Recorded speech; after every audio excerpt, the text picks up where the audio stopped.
Okay, Bismillahirrahmanirrahim. Hi, Assalamualaikum warahmatullahi ta'ala wabarakatuh. My name is MOHAMAD ARIFF FIKRI. My metric number is 1918820. Today for the subject AGR3504, I would like to share others minor plant in Malaysia. Besides what we have learned in class, which is such as coconut, cocoa, coffee, tea, and others, today I would like to share about banana.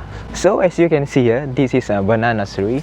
Banana is one of the minor crop in Malaysia. So this is why important for the food availability, food accessibility, and food affordability, and also food safety. So as we can see, why we need a minor crop? Of course, this is because increase in food demand and also competition resources use, which is such as land and others, and also occurrence of calamities. Then the technology needs. That's why in Malaysia we have many minor crop, and we every year develop this minor crop to become much more competitive with other crop. Banana in Malaysia. So banana is one of the most important fresh fruit, and it is one of the famous tropical fruit besides durian and pineapple. Okay, banana in Malaysia.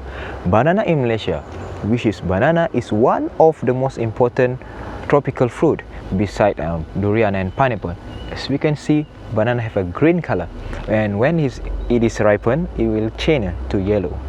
So main producing areas of banana is at Pahang, which is at Raub and Lipis, and other than that also at Perak, which is at Parit, Kuala Kangsar, and also Larut Matang.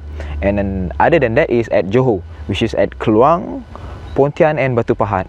In Malaysia, there is more than 70 species of banana being planted. Okay, the scientific classification of banana. Banana is from the family of Musaceae, which is the genus is Musa, and also the species is Musa acuminata or Musa balbisiana. So for banana, the suitable climate is the tropical climate with a small temperature, fluctuation from day to night and through the year. Temperature determines the rate of banana growth and development, which is 25 degrees Celsius until 32 degrees Celsius. The rainfall for the crop has high water demand, which is average requirement is around 2,500 per year, and evenly distributed through the year. For banana tree, it is around 8 until 12 liter per day. Is the soil for banana, it require high fertility and organic matter content of the soil, which is as suggested, we need around 40% of clay, 75% of silt, and 85% of loam. The suitable soil series I would like to recommend, which is Tok Yong series, Penambang series, Crayon series, and many more. And next, the optimum soil pH is 6 until 7.5. Low soil pH makes bananas more susceptible to Panama disease. Is the pruning. The leaf of the banana plant need to be pruned regularly. Leaf to be pruned such as the dead fronds, disease frond, and lastly the too close to the foot branch. Next is the pest and disease of banana. For the pest, we have the comb weevil or the weevil borer. We also have the stem borer weevil, nematode, and also the fruit fly.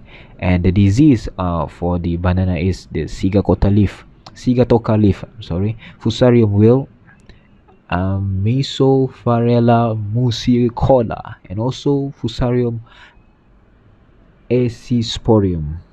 For the propagation method, for bananas, we have two type of propagation method. The first one is conventional, and the second one is in vitro planting. For conventional, we have sucker, sword sucker, water sucker, and a bit which is comb or rhizome.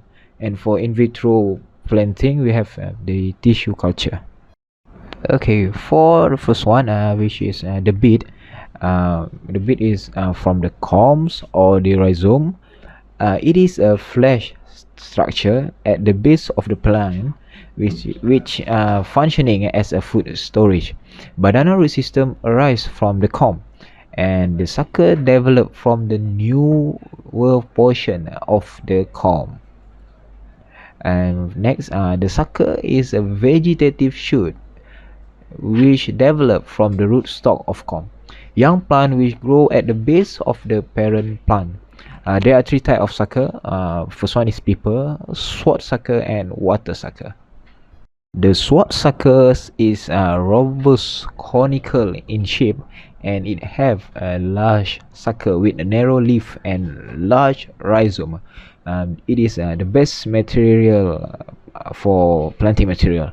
Next, the water sucker. It is a poor developed sucker, and it have a broad leaf, weak and narrow pseudostem. It is also a small corm and lack of vigor and not recommended as a planting material. Next, as you can see, this is the image of peppers. So lastly, for today, I would like to share the advantage of in vitro. In vitro is a large number of planting material we can produce within a short time. It is also ensure the uniformity of size, shape, and time to harvest. It is also healthy and vigorous growth, and it also take shorter harvesting period, and not just that, it produce high yield potential. And lastly, it is a pest and disease tolerant if planted on a clean uninfected soil. Okay, yes, that's all from me. Actually, there is many more I'd like to share, but maybe next time. So thank you, Dr. Hazim and all my friend. Assalamualaikum.